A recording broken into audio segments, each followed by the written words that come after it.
Hello everybody, A'udzubillahi minasyaitonirrajim. Bismillahirrahmanirrahim. Assalamualaikum warahmatullahi wabarakatuh. Alhamdulillahirabbil alamin, teman-temanku semua yang kucintai dan kusayangi. Puji dan syukur mari kita panjatkan kehadirat Zat Ilahi Rabbi, karena tentu saja atas berkat rahmat, ridho, kasih sayang serta bentuk banyak kenikmatan yang telah Ia berikan kepada kita. Saya nge-record ini siang-siang. Ya, pada siang hari ini semoga teman-teman semua dalam keadaan sehat walafiat, Allah selalu memudahkan teman-teman dalam urusan teman-teman, dan Allah selalu memberikan teman-teman kekuatan ya untuk selalu berjuang di jalan Allah. Amin ya rabbal alamin.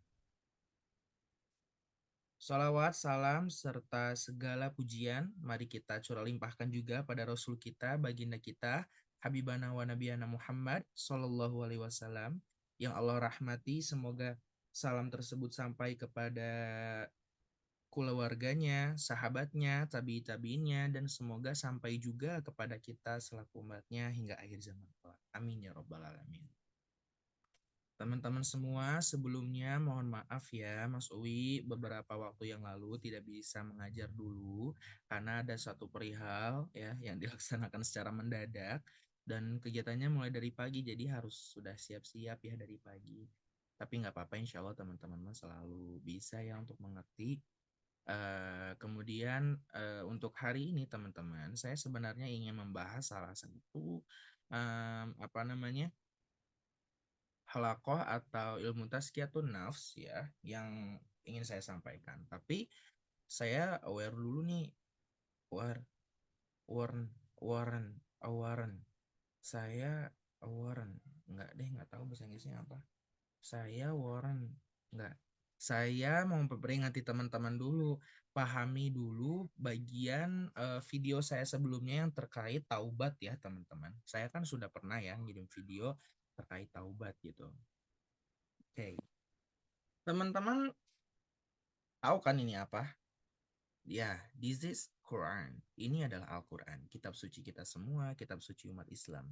Ya, di dalamnya adalah perkataan-perkataan wahyu Allah ya yang langsung turun dari Allah sendiri, disampaikannya oleh malaikat Jibril, diterima oleh Nabi Muhammad SAW, kemudian diterima oleh kita. Ya, teman-teman masih ingat nggak bahwasanya Al-Quran itu dia tidak sama sekali ya. Dia sama sekali tidak ditulis pada awalnya. Ya, jadi pada orang-orang zaman dahulu alias pada zamannya Rasulullah SAW, Al-Quran itu tidak ditulis. Bahkan sampai kematian beliau.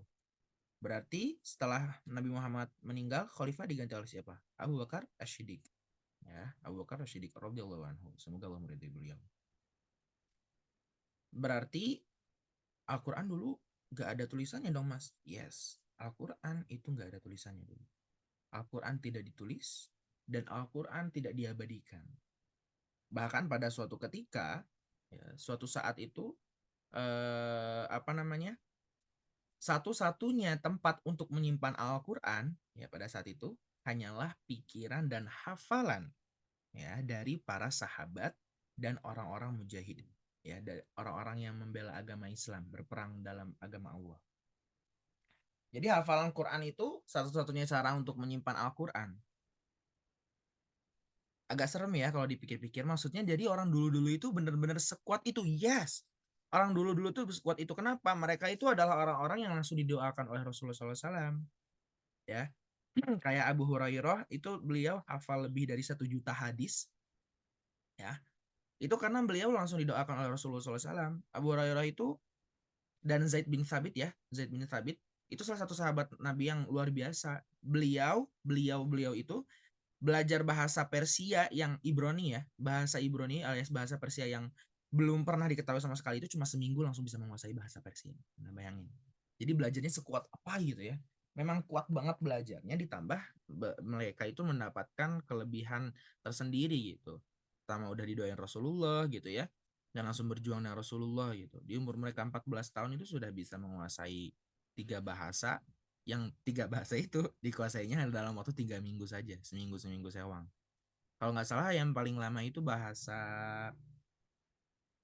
bahasa apa ya, saya lupa itu. Bahasa Saya lupa pokoknya bahasa apa, tapi ada satu bahasa itu cuma 2 minggu. Itu yang paling lama dikuasainya.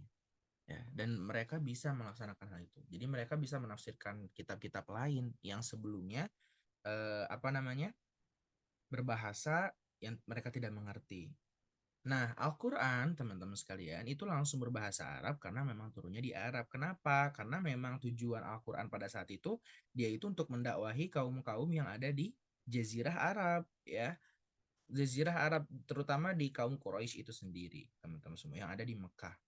Jadi, kitab-kitab terdahulu, ya, baik Taurat, kemudian Zabur, kemudian Injil, dan Al-Quran, itu diturunkan sesuai dengan bahasa kaum yang akan dituju pada saat itu. Tapi Mas, kenapa tuh kalau misalnya apa namanya Al-Quran itu hanya untuk kaum yang berada di Jazirah Arab, kenapa jadi pedomannya itu untuk semua makhluk yang ada di muka bumi ini? Nah, nanti kita bahas. Ada bahasanya. Makanya Al-Quran itu jadi meluas, ya, jadi meluas. Tapi tujuan paling pertama Al-Quran itu turun, ya, selain bagi pedoman hidup manusia, itu dakwahnya dikhususkan bagi orang-orang kaum Quraisy dulu yang paling penting. Karena mereka banyak menyembah berhala pada saat itu. Nah, ditujukanlah Al-Quran untuk mereka. Nah, apalagi kaum kafir Quraisy. Nah, karena kaum Quraisy itu ada di Mekah dan dia berbahasa Arab, makanya di Quran Al-Quran itu berbahasa Arab. Makanya di dalam Al-Quran di Quran surat Al-Insan kalau nggak salah, correct me if I'm wrong ya. Allah SWT tuh berfirmannya kayak gini, dan kami turunkan kepadamu Al-Quran berbahasa Arab agar kamu mudah untuk mengerti terhadap hal itu. Itu kan bahasa Arab untuk mudah mengerti. Kayaknya kalau bahasa Indonesia juga jadi aneh ya teman-teman. Kita kan baca Al-Quran dengan lagam ya, dengan nada dan suara masing-masing. Bismillahirrahmanirrahim. Coba kalau misalnya bahasa Indonesia dengan menyebut nama Allah yang Maha Pengasih lagi Maha Penyayang. Enakan, tapi still weird if you hear that. Tetap aneh kalau teman-teman ngedengar hal itu.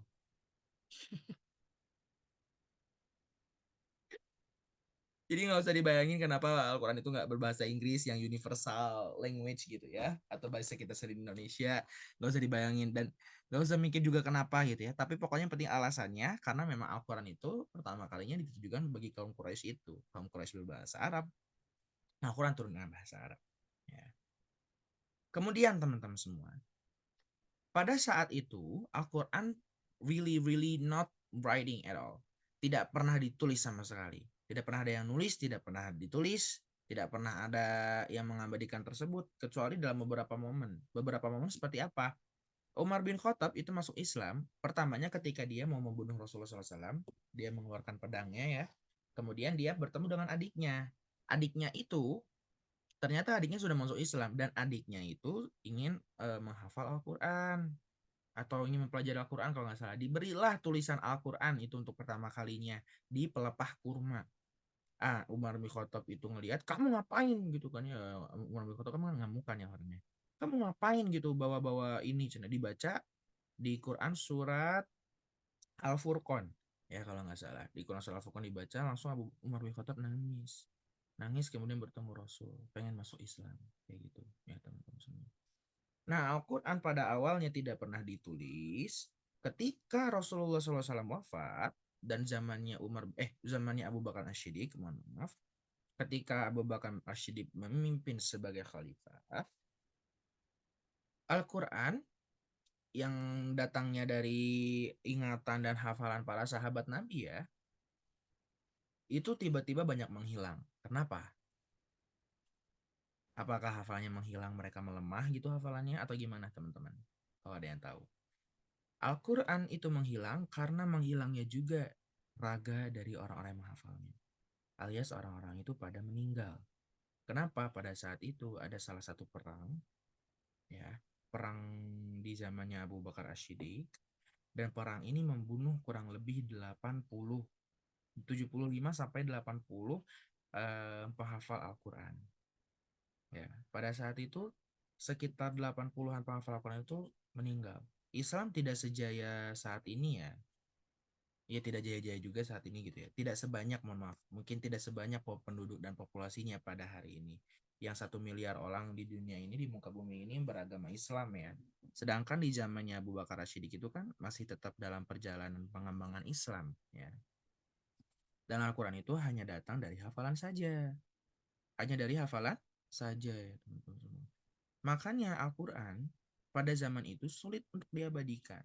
Nah, Umar bin Khattab radhiyallahu anhu, mohon maaf, dia langsung overthinking. Aduh, 75 orang nih mati lah. Macam mana pula ini kalau udah 75 mati? Tak boleh lah macam ini. Mana Al-Quran pun hanya dari ingatan saja. Nanti kalau misalnya semua orang mati nggak menghafal Al-Quran macam mana? Kan nggak semua orang masuk Islam. Mungkin kayak gitu. Yang ada di benaknya Umar bin Khattab radhiyallahu anhu. Akhirnya Umar itu mengusulkan kepada Abu Bakar, "Ya Abu Bakar, wahai Abu Bakar, dengarkanlah apa yang sedang aku pikirkan saat ini. Aku sedang mengkhawatirkan sesuatu, Abu Bakar." Kemudian Abu Bakar bilang, "Maha suci Allah yang maha mengetahui apa yang sedang kau pikirkan dan engkau khawatirkan, Umar bin Khattab." Kemudian Umar bin Khattab bilang, "Abu Bakar, dengan perang yang baru saja berlalu, 75 mujahid telah meninggal di jalan Allah." Betul, kata Abu Bakar. Semoga Allah SWT merahmati kematian mereka dan menjadikan mereka syahid semuanya. Kemudian kata Umar bin Khattab, tapi aku khawatir mereka semua inilah penghafal Al-Quran. Lalu bagaimana apabila mereka semua meninggal? Dan aku khawatir Al-Quran akan hilang kalau begini caranya. Kemudian Umar mengusulkan, bagaimana kalau kita mulai menulis Al-Quran agar dapat dibaca oleh banyak orang dan Al-Quran dapat dihafal oleh sebagian orang yang ingin menghafalnya tanpa harus melalui hafalan orang-orang lain. Abu Bakar di situ langsung menolak. Tidak bisa Umar. Kenapa nggak bisa? Karena di pandangannya Abu Bakar, Al-Quran itu sebelumnya belum pernah ditulis di zamannya Rasul. Nggak pernah ada yang nulis Al-Quran di zaman Rasul itu, teman-teman. Makanya Al-Quran itu jadi aneh kalau kata Abu Bakar tuh aneh kalau misalnya Al-Quran itu ditulis. Karena di zamannya Rasul Al-Quran itu tidak pernah ada yang menulis, teman-teman sekalian. Ya memang benar juga gitu. Itu kan sesuai dengan apa yang dijalankan pada zaman itu ya. Apa yang Rasul jalankan ya jalankan, yang tidak ya tidak gitu. Nah, tapi Umar tetap keke nih. Aduh, ini kalau nggak kayak gini caranya susah gitu, susah banget. Nah, akhirnya Umar mikir nih caranya gimana lagi untuk apa namanya? eh si Abu Bakar ini biar apa namanya? Memutarbalikkan pikirannya lah. Akhirnya dia ngasih tahu lagi ke Abu Bakar. Abu Bakar, coba bayangin, kita ini nggak akan hidup selamanya dan Islam itu tidak akan selamanya seperti ini gitu. Bagaimanapun orang-orang tidak semuanya bisa menghafal Al-Quran dan orang-orang sudah mati nih di jalannya Allah banyak. Hafal Al-Qurannya juga mereka ikut hilang. Kalau mereka hilang, hafalannya juga hilang. Lalu siapa yang akan melanjutkan hafalan ini?